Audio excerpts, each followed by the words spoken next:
Hi there, my name is Pastor Breen, and today I'm going to read to you from the Spark Story Bible.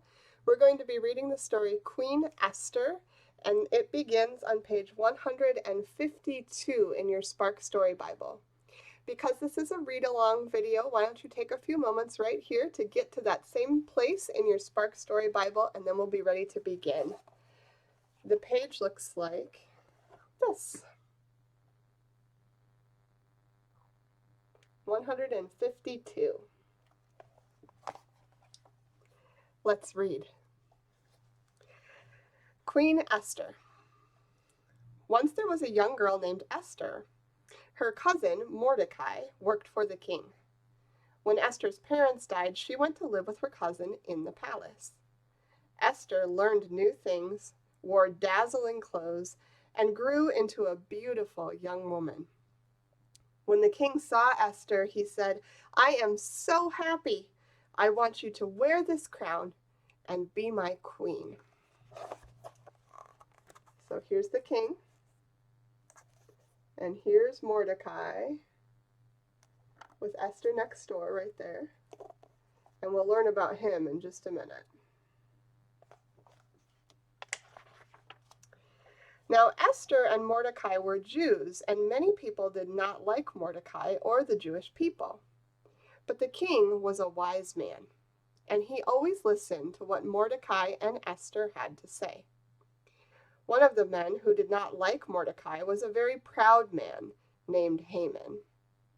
One day the king said, "I am giving Haman a special job, and because he is so important, everyone should kneel and bow down to him." So that's who this is, Haman. And here are all the people bowing down. This made Haman happy because he thought a lot of himself. But Mordecai knew that God was the only one he should bow down to. When Haman saw that Mordecai wouldn't bow to him, he was so mad. And when he learned that Mordecai was a Jew, he was even madder. "This isn't right," Haman said. "I am going to punish Mordecai and all of the Jewish people." So now you can see, here's Haman on this side, and here's Mordecai on this side, and he is not going to bow because he only bows to God.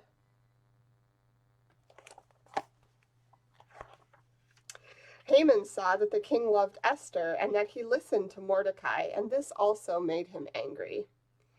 Haman knew that they were Jews, so he planned for all of the Jews to be killed.